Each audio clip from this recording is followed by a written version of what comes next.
Good morning, viewers around the world. This is SSM News Echoes World Affairs. Today, Friday, the 10th of March, 2023. You're welcome to our program where we look into news updates for global audience. And I'm this morning I'm standing in for my good friend and brother, Dr. Shegun. But as usual, we have our coordinators around the world. Right there in Lagos, Nigeria is BD Nana. BD, you're welcome to Friday News Update, Global Affairs. How are you? I'm all right. Good morning, Massive Mike. Good morning, everyone in the Oh, studio, all our viewers around the world. Good to have you here today. Let's do it like always. nice. And in faraway Toronto, Canada, is our great coordinator and friend, Sir George Chuku. Sir George, you're welcome to this morning Global Affairs News Echo. How are you doing there? I am fantastic. Viewers from around the world, we welcome you to the show today. It's going to be a great show. It's gonna be a great show. Thank you Yes. very much. I know you're all following issues. Today actually is a global affairs update, but because we still have a lot of updates from Nigeria with the elections and some funny occurrences, we'll also be diving into those news. So, BD, I hope you'll be there to give us some of those updates. But meanwhile, here in Europe, throughout this week, um, Russia has been pummeling Ukraine with large-scale attack. Russia launched one of its biggest aerial assaults on Thursday with about 84 missiles targeting Ukraine infrastructure all across the country. These include about some ballistic missiles and some missiles also that investigators say were really very destructive. I don't know, George Chuku, what are you looking? What is your take on that? Guys saying? Well, I think the war is in Russia is against Ukraine is escalating to another level altogether. From all the intelligence we've been gathering, it seems like the frustration is creeping in after countries around the world supported Ukraine by giving them some ammunitions, and they promised to send some ammunition. So Russia is at the stage right now where they are trying to flex their military might and muscles against Ukraine. So that's what we're seeing, and it's a little concerning to a lot of countries, especially around that area, because of the type of attack that is occurring right now. So, and we are standing by to see where this will lead to. We're standing by to see where this will lead to. President Zelensky said he could not envisage meeting President Vladimir Putin. He said the Russian leader cannot be trusted. He also said some of these defense systems that withhold the missiles before, because of time now, they are being penetrated. With that, on that note, I also welcome Dr. Osita. Dr. Osita is off. Okay, BD. Yeah, We know you're following more situation reports in Nigeria, but with this Russia pummeling Ukraine this past week, how are Nigerians seeing this, coupled with the problems they have back home too? BD. because of what is happening in Nigeria, Nigerians are not really paying more attention, but still, they are still interested in it because it concerns Nigeria. Because if you're looking at what is happening among Russia and Ukraine, it looks like it's totally a different dimension this time around. It's like, I think Russia has been prompt to show that they are still in control and they still have more power over Ukraine. And Ukraine is not still, they are not giving up. That's what I see there. It has taken a totally different dimension. So let's see what comes out of it. But I must tell you, it's a different thing the world is seeing from Russia and Ukraine fights. Many people will be thinking that by now things would have died off, but it's a different thing that we are seeing now. So let's see where that takes us. Let's see where that takes them to. They also said that they are using something called hypersonic missiles. These are new type of weapons that have been invented, and these weapons are too strong that they can penetrate structures, infrastructures, and everything. Dr. Sita, we use this opportunity to welcome you. We know the situation where you are is very, the Italian word we use is periculous. It's really there. You guys are going through their situation in Nigeria. But last week, what has been happening in Russia is getting out of control in Ukraine. What are you seeing with this? What are you studying? And we welcome you, Dr. Sita. Dr. Sita, I hope you're there. Can you hear me? I'm here. I'm here and I can hear you. And I thank you for welcoming me. Hi, Sir George. Hi. Hello, Dr. Sita. Hi, Bidi. Glad to be here. Good to see you guys. Now, directly to your question, Mark Milan in Milan, I am happy that you brought this up because I told somebody at the beginning of Russian War that this is part of the script. It's going to go down, come up, go down, come up, because the man you are dealing with, it's an old KGB man. He's not going to stop. He will come down, he will come up again, he will come. All he's doing now is to show that the same Putin is at the helm of affairs. That is him. Those supersonic missiles and all. And believe me, Russia is inventing more, if only to show that the same Russia that we used to know is still there. They are ready to go all the way. But one thing that is peculiar about the war now is that there is a way it affects Africa. 3 of my friends outside Nigeria now are against Zelensky. And you ask me why? Why? Because Zelensky publicly congratulated Tinubu. He didn't get the whole story. He rushed to say President-elect, I am looking forward to working with you. Two Kenyans, yes. 2 Kenyans are angry, and these are top-notch Kenyans that I know. And they're asking questions. They're saying, we are here sympathizing with Ukraine. Russia. And this man, without even having knowledge of the content of Africa, is congratulating Tinubu, who the country is angry with.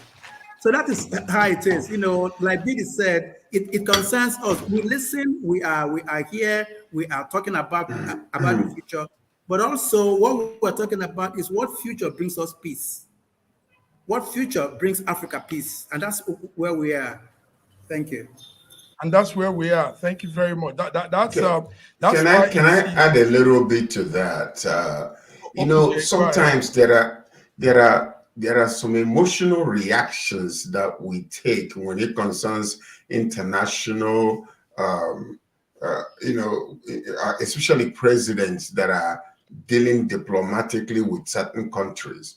I can understand how emotional reaction. I was not happy when Zelensky congratulated Tinubu, but looking at it from an international angle and the way things are done, I really don't blame Zelensky, because as much as some countries actually kind of withheld their leader congratulating Zelensky, Tinubu, but then went around the other way through the back door to make sure that the country is saying, should you end up being sworn in, we are with you. So, to be very frank with you, I am a little disappointed that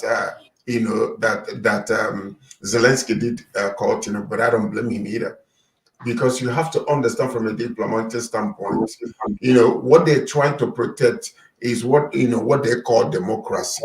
And the way they look at democracy is the way it might be in their own country. So they are doing this for a diplomatic reason. So, if you withhold your congratulatory note from them and he ends up being sworn in, it could be, an air of distrust and an air of enmity that you have created there. So personally, I was not happy, but I don't blame him. That's what I'm saying. Yes, you are not happy, but you don't blame him. Okay, still on that, but it's good your Dr. Sita also collaborated this with the Nigerian effect. Angle, But still yes, on this, yes. yeah, still on this whole thing. We here in Europe we're following something, and that is the European Defense Ministry is booming now because the government is standing by Ukraine, and now the booming is coming from manufacturing, producing more ammunitions, more equipment for Ukraine. So as at yesterday, I was in a small meeting with some European press people, and there's a boom now for Europe. Now, what we are also seeing is the other side of it, the side effect. Um, the claim is China is also supplying from the back door, supplying arms to Russia. So Ukraine needs to also be supported, and this has increased the the European the defense industry. So Dr. Sita, you are the man that understands this thing.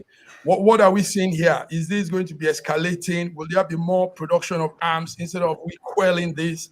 And will there be more production, increasing this war casualties, human casualty, infrastructure destruction, and all these things that's happening? Instead of them finding a way to come to an agreement and end this. Dr. Sita, what do you think? They won't find, they are not going to find an agreement to end it, because what you are talking about manufacture, the general word is supply. Arms supply is business. Is big business. It's a huge business. Let me bring you back to Africa. Let me bring you back to Nigeria. Let me bring you back to Niger Republic. As soon as Boko Haram started, all the countries that knew where to find arms went to the market.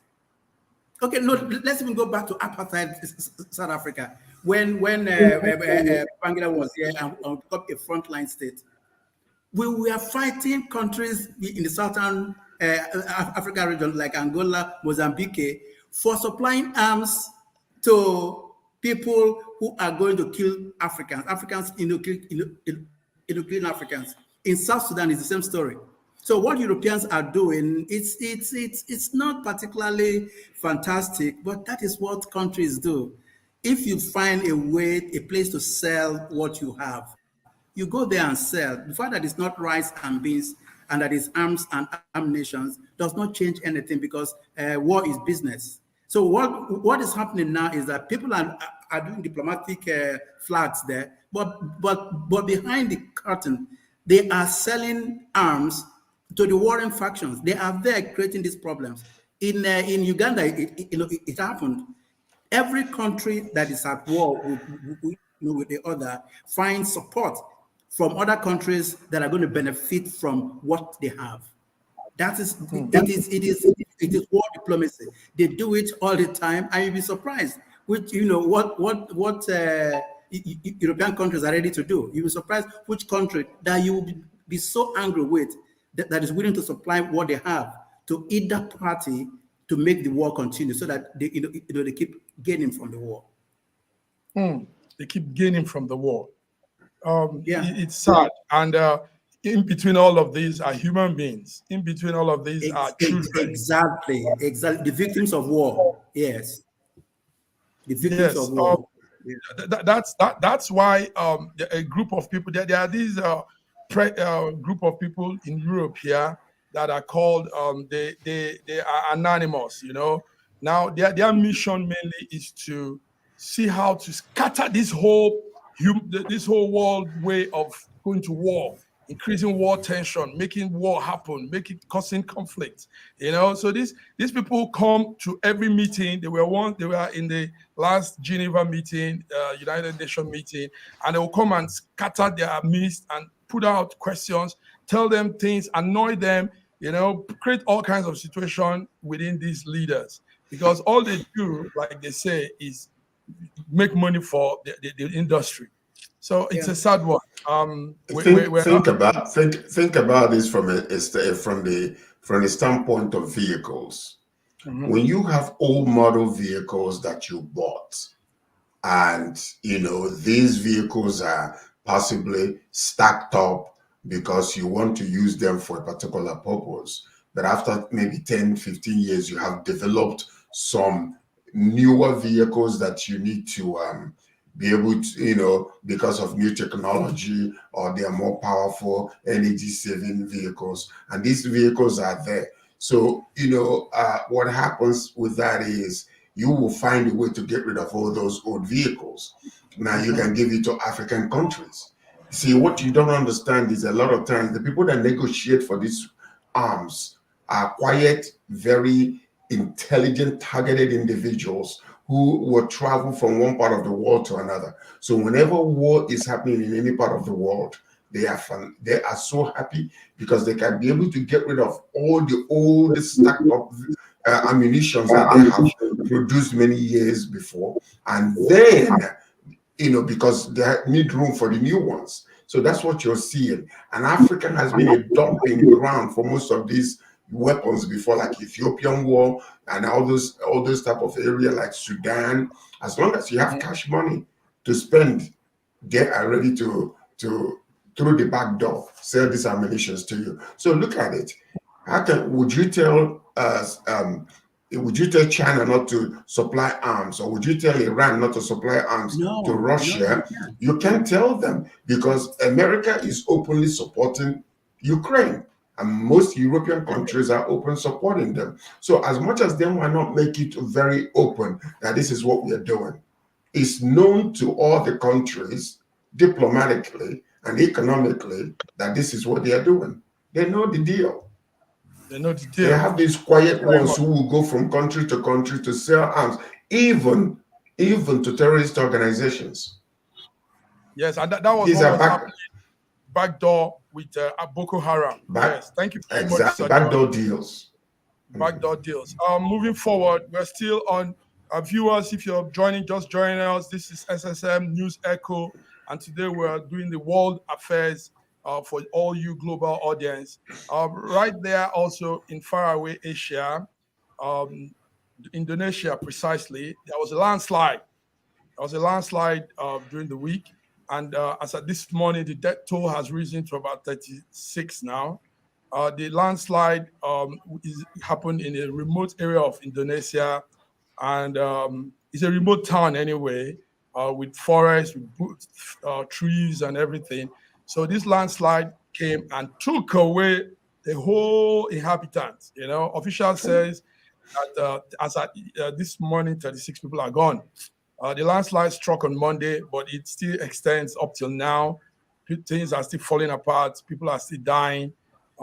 Right there by the borderline of Indonesia and Peninsula in Malaysia. So I don't know. Do you guys have anything on that? It's this is one of the current affairs news we're following here. Dr. Osita, what are you following with Indonesia? The landslide. Is there anything you have? No, it's just with the numbers, the number of deaths is increasing. The people are confused because there was no warning. As well, landslides, they come with scientific warnings, but for Indonesia, you might not expect them to have accurate warnings about this. But the issue is this: when landslides like this happen, and the news, is attracted. The end result is always what can be done for the victims.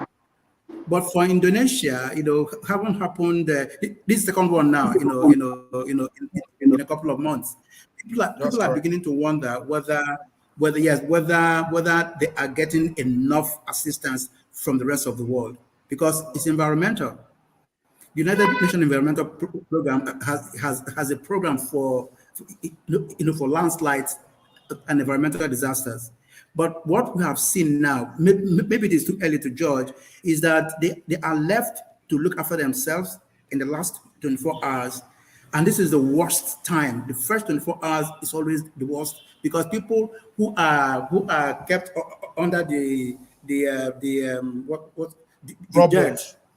Yes, the robots, the debris, they are there and they are suffering. It is the quick response the environmental action people that will save more lives. So if we don't hear more lives, lost in the next 24, they need the next lucky. But we're watching. We're watching. Thank you very much. We're watching. The sad thing is, it happened in a place that is a little bit far away from town. So it's a village. Yes. Yes, it's a remote town. It's not easy to get all these first-time responders, the ambulance, the health workers, and everything to Exactly. that place. So, Exactly. PD, do you want to send condolence to Indonesia on our behalf? Are you following that? Go ahead, Yeah. PD. Yeah, I'm actually following that, but I'm actually concerned about what is happening in Indonesia because I don't think they are getting enough attention the way they should. That's just my major concern. I don't think they are getting it the way they should. Even in the media, I don't think they are. Well, we, on behalf of Schengen News Media, we are sending our wants regarding people in Indonesia. I know it's not easy time around what people are going through, but just find a way to take it as one of those things. Thank you very much. Yes. The good thing about this, anyway, was actually caused by torrential rainfall, and that got, that city called Natuna is sparsely populated, and that's the good thing, because if it was heavily populated like in a major city, you would have been hearing about, thousands, like what happened, with the earthquake, not too long ago in Syria and Turkey area. So that's one thing that is actually good.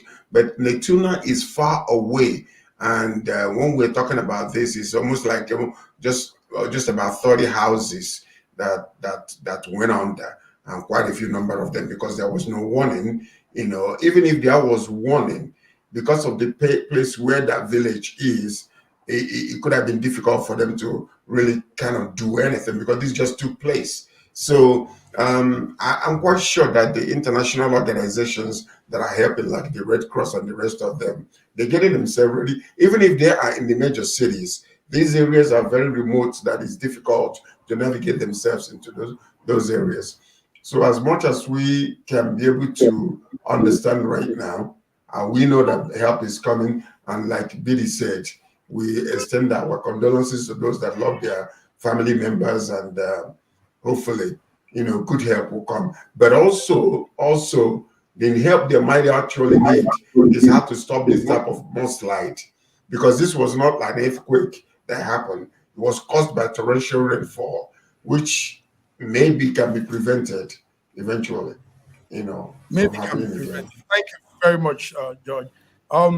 Still on not too pleasant news, BD and I think Dr. Sita will be doing justice to that. Yesterday, Nigerians woke up with a sad one right there in Lagos. BD, I know you. Yes, as at this morning, it has risen to 8. I don't know if that's confirmed. 8 people died and many injured as train crashed in Lagos State. Yes, the Lagos State staff bus. What do you know? What do you have about that, BD? Yesterday, 8th of March, Lagos, the news of Lagos State staff BRT with a lot of staffs colliding with a moving at Shogunle bus stop along Agege road, and at the spot, the time they rushed them to loot, we lost 6 people. But we woke up this morning with the news that it's risen to 9. Now, 9. yeah, but I really felt for the people, for the people who died and people who injured. But there's another thing, another area I'm looking at what happened in Lagos yesterday. They rushed them to loot yesterday. Mm-hmm. If you see what happened there was no bed to attend to admit the emergency They have to put them in an open place. They have to get foams. They have to collect foam from some patients in the hospital. Do you understand? To start attending to them in an open field. There was no. Then Lagosians start talking. Nigerians start talking. And let's see a little of that whole thing, and then we'll come back to what you're saying after we take the break. Let's just see a little of that. Thank you.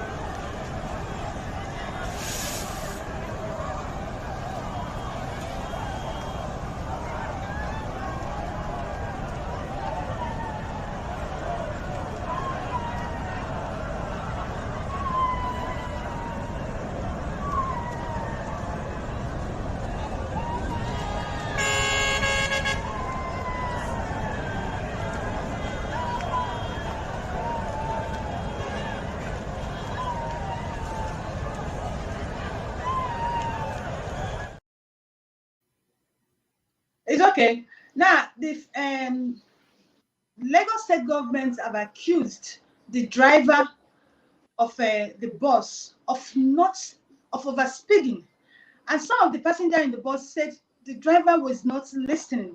That when they were approaching the rain, that some of them were even telling him to stop. Some said he was with earpiece.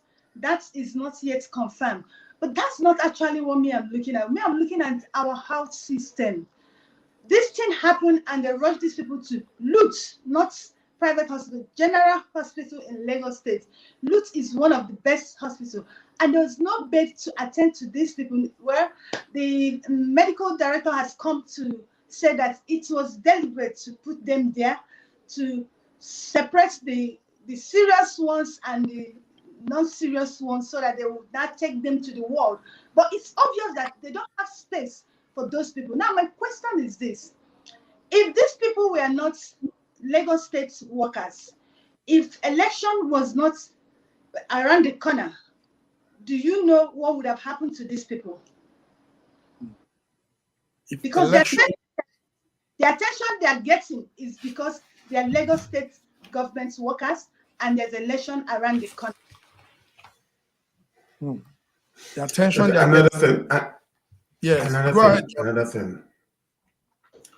Any railway crossing, there is a law that whenever the train is passing, there is usually a big iron thing that that covers those areas. That's number one. Number two, school buses, commercial buses, they are mandated in civilized world, whether the train is coming or not. When they come to train crossing, they must stop, look left and right, whether the train is coming or not, before they cross. So these are little things, because we can be talking about the hospitals not, having bed. We can be talking about all those that, different, the attention being given because of the election and all that kind of stuff. But these are the things, when they happen, that will call our attention to the dysfunctional system we have. We're clamoring for transportation. Lagos is a place where, we need a lot of, modern transportation, trains moving from Festac to Surulere or whatever the case might be. But we must make sure that if we are doing these things, that the proper laws are there, that the people will understand. So if it was not happening before, where people will just come and cross the railway crossing without stopping, whether there was train coming or not, why would that man do that? So these are two different things that needs to be instituted before we can start going into all these modern technological advancement that we are looking for. So it doesn't happen in developed worlds. Hardly does it happen. Gentlemen, let's keep it on hold. Yes, let's keep it on hold. There's so much to talk about. Yeah, there's so much to talk about in this train accident. It's good George is bringing that angle to it also. But let's go on a short break, and we'll be back to air some of these this situation, very ugly situation now in Lagos, Nigeria. Thank you.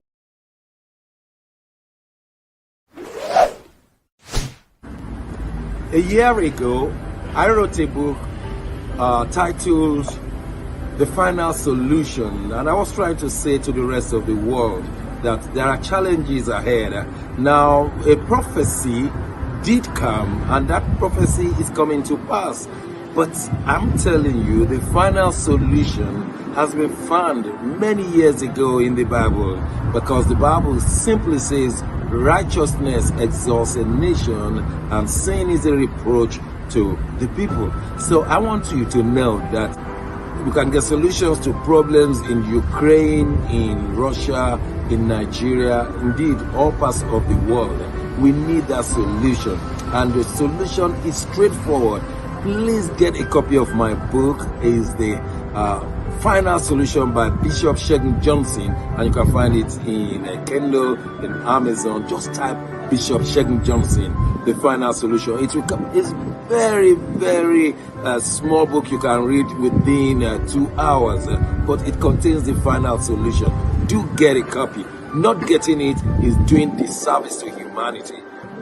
Don't forget The Final Solution.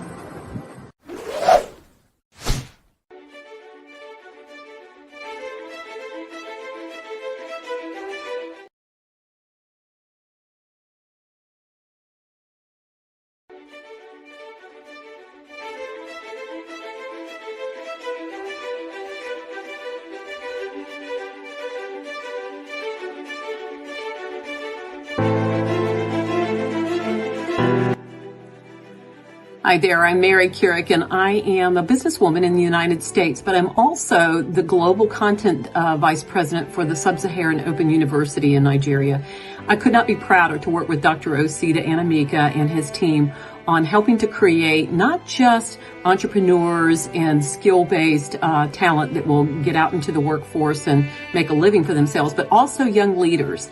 And to that end, with this integrity-rich university environment that's accredited now, and it's just an amazing opportunity for anyone there of any age to jump on board and learn, we want to let you know about a new offering that we have. We have a global governance and diplomacy course now provided by a whole team of people that crosses several countries to put together these resources and lots of great information for those of you who might be on the path toward public service and diplomatic service, NGO leadership, that sort of thing. We hope that you will walk through this open door and enjoy.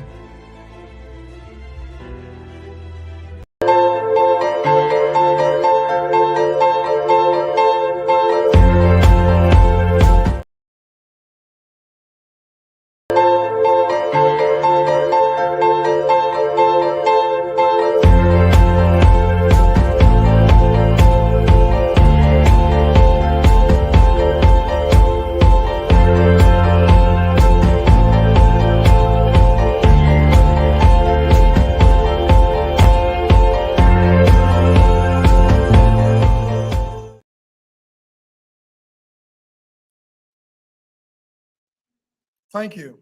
Viewers, you're welcome. SSM News Echo World Affairs, Friday, the 10th of March, 2023. We are broadcasting from all corners of the world, from Canada, from Abuja, Nigeria, from Lagos, Nigeria, and we've got the world covered. Gentlemen, yes, the situation yesterday wasn't too good.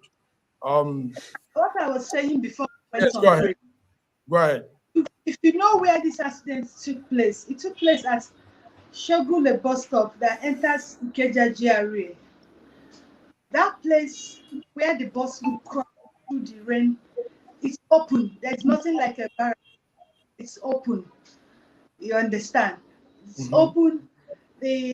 Nothing will stop a vehicle coming from the both angle if the train is coming. And not just that. You know, growing up, I knew that what train moves, they have time. But it appears that trains don't have time, they move now. You know, they move because if they are booked for time, they should know, and signal should give. So I don't think such thing happens. Now that's another one. Another one in Nigeria today. Nigeria is still battling with old notes problem. Since the Supreme Court gave the judgment, the CBN, Nigerians are waiting on the president to make a statement because they're still not collecting old notes and people are still suffering. In fact, it has gone back to like when it started. So that's the major thing in Nigeria now. Secondly, sorry, there are some group of young Nigerians who call themselves IT are protesting. They saw that what Nigerians are, when INEC is telling them about Beaver is wrong and is lie. That INEC should come and tell them what they intend to do with Nigerians and Nigerians minded. That's the major. Good updates there. Dr. Sita, yes, you're there in Abuja, and BD has given us some updates also. But how do you see this accident in Lagos? I mean, a time like this, and that bus like we had is Lagos State Ministry staff, and I mean 9 people gone out of that ministry, and this is the same ministry that we are planning to overhaul, to work on, new things, even though we know there are on the ground plans for so many things. What are you seeing from Abuja? How did Abuja take this? We had the president sent his condolence from far away, Middle East, and we also had some people going there to visit and sending their messages. So what is Abuja saying about this? Lagos is congested. I think it's about the lessons from this. Lessons. A bus carrying 85 people. What kind of bus is that? A bus loaded with 85 people. And like George said, there are barricades by law. It is not whether it is Nigeria or Chad or America. By law, rail law says that. And to be honest with you, the rail line owns 150 meters by law. So what we should be talking about now is how do we train our drivers to respect this? Yes, there are timing for rail crossing, but there are emergencies too. So by simple lessons, like Bidi said, from Shogunle to Oshodi is critical because that is where you find the very poor ones walking, entering buses, and then going to work. And look at the time it happened, before 8 a.m. So 8 people dying. Well, I heard 3 more people died by this morning. That's about 11 people. 11. If that number alone is the critical mass from this accident, then we are lucky. Because we're looking at rush hour when everybody is on the road going to one place or the other. We're talking about just 12 people dead. May their souls rest in peace, but let's also give gratitude to God that it's not more than that. And then look at the issue. Look at the issue with the hospital. There is no hospital that is going to 80 people in an emergency ward. No hospital, none. Anywhere in the world, there's no hospital that can handle 80 emergencies at the same time. But what is lacking in Lagos, as congested as it is number of hospitals. Loot alone cannot take 80 people. So what should have been happening if we had good organization is that the NEMA people will have been saying, or LASEMA people will have been saying, okay, this first 10 will go to Loot, the second distance will go to that, this will go to that, because they know hospitals that have better emergency conditions that will handle this case. This is what we are learning. So let's thank God for the lessons. But I'm praying that that we're learning. From Abuja here, we send prayers, we call our family members, people who are in Lagos. And then the issue now is that Lagos state government is politicking. These are people's lives, and it shouldn't be. Well, I mean, if you look at the gubernatorial candidates, they obviously decide and send their condolences also. And but the point is, in 2023, Nigeria is still struggling with light. In 2023, there are some little things. These are minute things. Like here in Canada, I was driving one time. School buses, when they stop, they have little barricade that they will send out, you know, and flashing light to warn people. No driver will cross until that barricade is lifted up. So one day I was leaving, and this Nigerian young man driving saw that thing, went behind from my back and crossed over and rushed and passed those things. I took a picture of his vehicle. And what happened was I tried to follow him, but he was gone. And I started looking for him. Finally, one day I met with him. I saw that vehicle and I waved him down. And I told him what he did that day, that I would have reported him to the police. But I wanted to make sure, because that's type of, village mentality. Lawlessness does not occur in civilized world. If they had caught that guy that day, he would have faced some serious charges, because these people don't play. These are things we need to institute. I came to Nigeria one time. The driver that was carrying me was going against the traffic, and I said, "What are you doing? Are you out of your mind?" I was panicking. Oncoming traffic, and it was a one way, and he was going against and to him, he's like, "Okay, I have to get you." I say, No, don't do that. We need to get away from this primitive mentality. Number one, there is no train that is crossing any road that is not supposed to blow their horn before they get to that place. They alert people, they alert cars, the barricade goes down. So if we are trying to bring all this infrastructure in Nigeria because we want to, reduce the congestion and traffic moving smoother, we have to institute these laws and make sure that everybody's obeying it. The only place I have seen red light obedience in Nigeria is in Abuja. When I was in Lagos, nobody obeys red light. When I was in Port Harcourt, I visited, nobody obeys it. And I'm like, what is wrong with these people? But it's our mentality. Casting off restraint, everybody does what they want. Yes, it's good you're saying this, George, because we really need to imbibe that culture of decency, orderliness, and doing things right. I mean, metropolitan city like Lagos, with all these things around and nobody's following them, obviously there will be disaster every time. The story I got from that incident is the man, they told him, like BD said, and what he wanted to do was a fast one, not knowing that he was driving a large bus. So there's no how fast you could be. With the speed of a train, you collide. And what the train did was push them all the way. Train can't have that abrupt stop, like you could do with a car.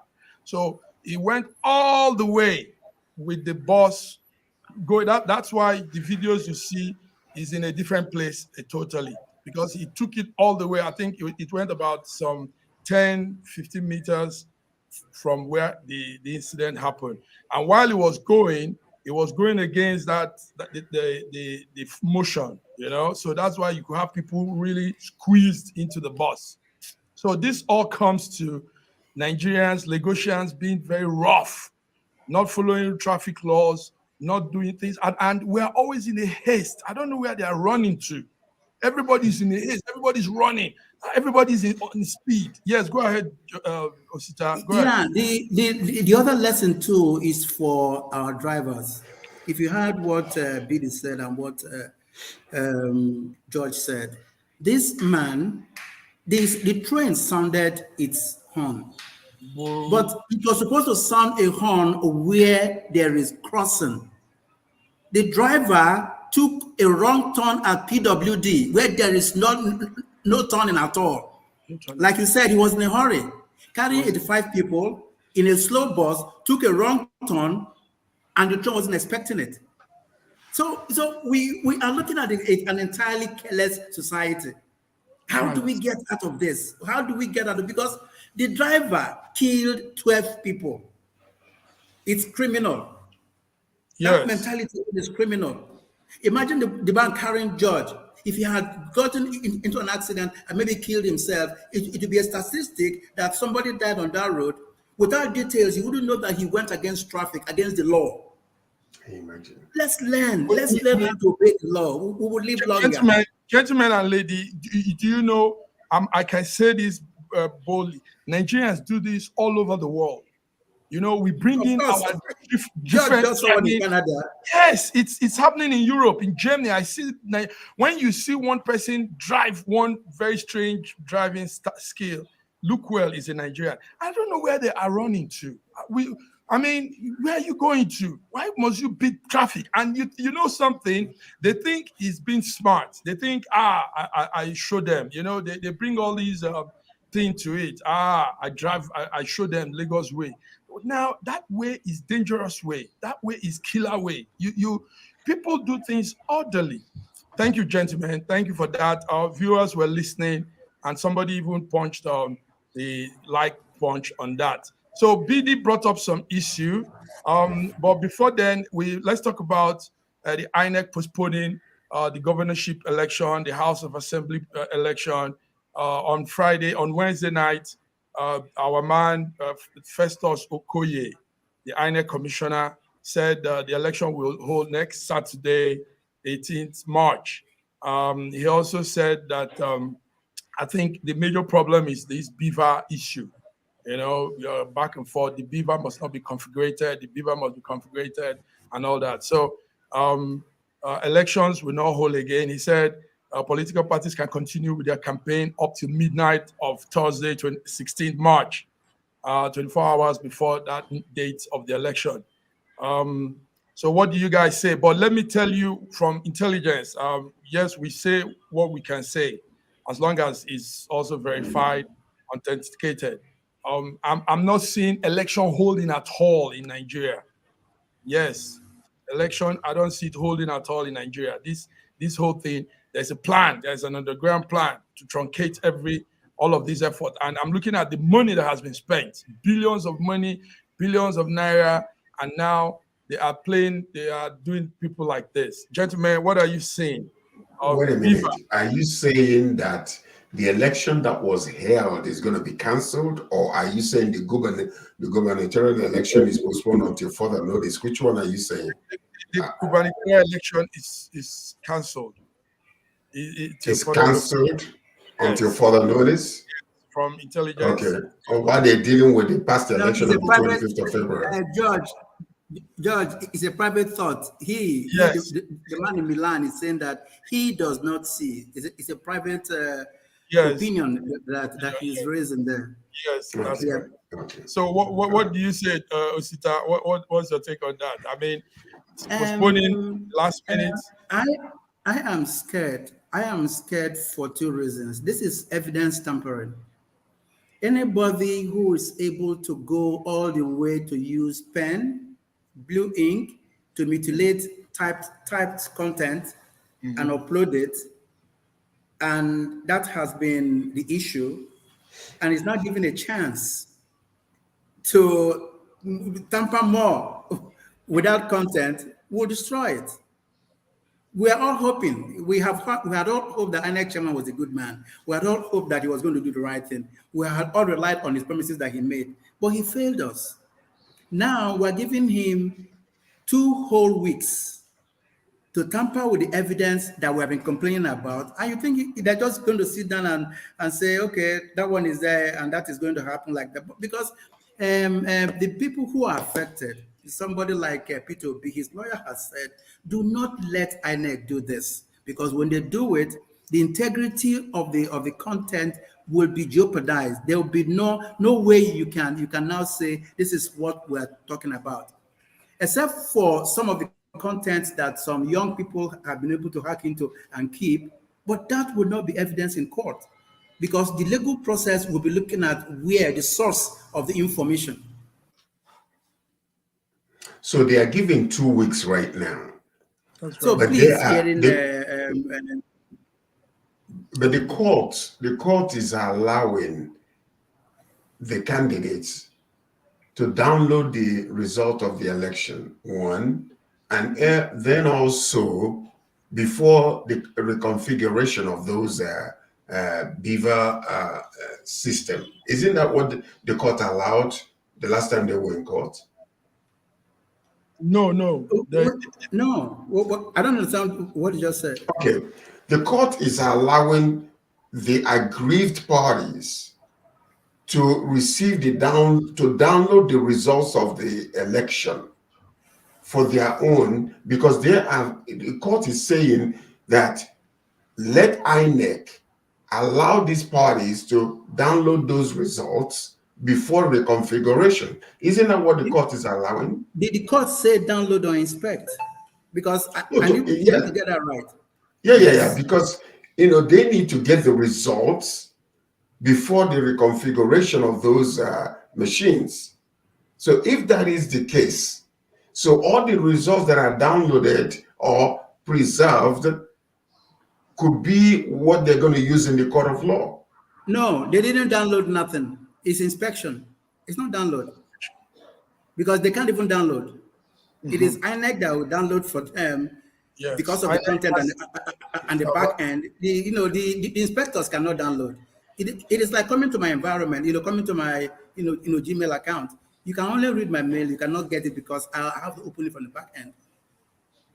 But while you're inspecting it, you can take adequate number of evidence that could be used in the court of law to show what has already happened. Yes, because you're thinking that 774 local government areas and their different wards, 176,000 is just something you can do in 1 week or in 1 month. These guys know what they're doing. Then 176,000 polling units. It is not even enough time for you to inspect. Talk less of taking action to download.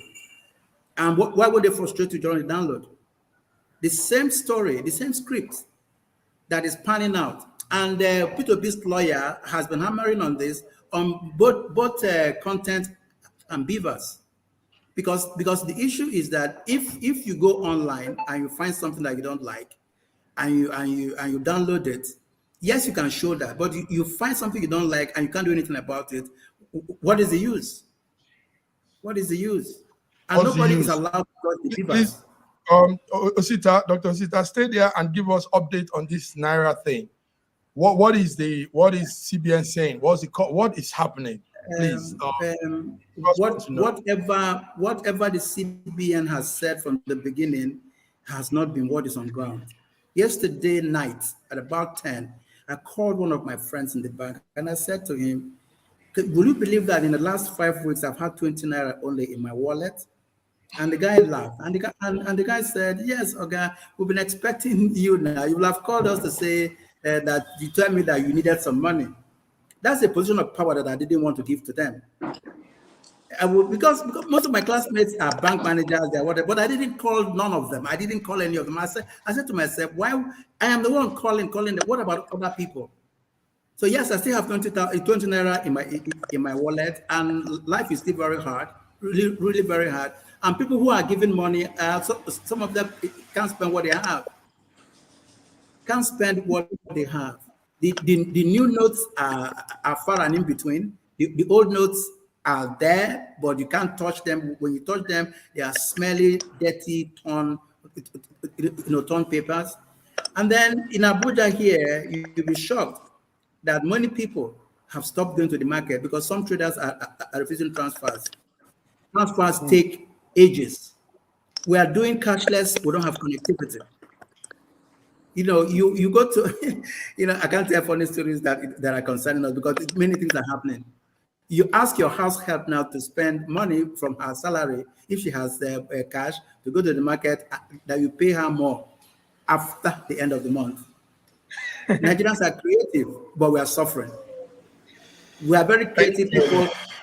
Yes. But what does that spell to you as a nation? You see, because a dead fish when it starts smelling from the head. Okay, our so-called president is away in whatever, doing whatever he's doing. He's always quick to, run to the aid of other countries. But here locally, internally, unable to bring one single law that is workable. Okay, everything we were clamoring about, running after this news, running after that news, he's doing this because of the election. What ended up happening? Whatever reason we thought was the reason why he wanted to change the naira with this governor of a central bank, was it not what ended up happening? Did not Tinubu ended up being the president-elect? And all those nonsense why people are suffering in Nigeria today, none of them came to pass. He wasn't able to stop Tinubu. He ended up supporting Tinubu. Number two, the whole entire country, the economy of the country is now belly up because of unpreparedness of these fools that call themselves leaders in that country. Do you know how many people might have died? Yeah. Heart attack, illnesses, all kinds of, because of lack Hunger. of cash. And unreported news, and we call ourselves a nation. Look at it. What kind of government is that? It's terrible. So you make a law, you don't prepare, no contingency plans, none whatsoever. It's a sad story. We stink as a nation. We need to, honestly speaking, it is so sad that we have come to this point. We think it's a laughable situation, but you don't even understand the level of suffering that a lot of people are, the people that cannot say anything, dying in silence. It's not funny. It is so sad. It is so sad. Your passion for good governance is all over you, and we pray it works. BD, give us some updates. You were telling us some other things. What do you have there again while we begin to bring the show to a close? What do you have? What are those updates you were saying? You talked about it's okay. It's not what we are saying. You know, like Dr. Osita said, the cash crunch is even worse now. But you know, Nigerians, they're quick to adjusting to whatever situation they find themselves in. I tell you, when it started, people changed 10,000 naira for 2,000. But I tell you, for now, for you to get 10,000 naira, it's 3,000 naira, and it's unnegotiable. So it's even worse now. But Nigerians are not saying anything. It's getting to a week. The Supreme Court made that statement, and federal government of Nigeria, federal president of Nigeria, has not even deemed it necessary to come and make statements, because that is what everybody is waiting for. They want to hear from him to know, would they start spending the naira notes or not? So they are not ready to do that. Now, Nigeria has been hanging in there, tolerating, thinking that this election, this governorship and gubernatorial election and House of Assembly will come and go so that they can have an ease of life. But postponing this election now, it's a hard one on Nigerians. They were like, so we're going to go on with this for the next 2 weeks. Nigeria did not take it lightly. Secondly, they have the other way around, as they're postponing this election because the INEC and their corporates have seen that Nigerians are ready for them. They might not have their way this time around. So they have this insinuation that they're actually postponing this election for them to go and re-strategize a way of rigging this election.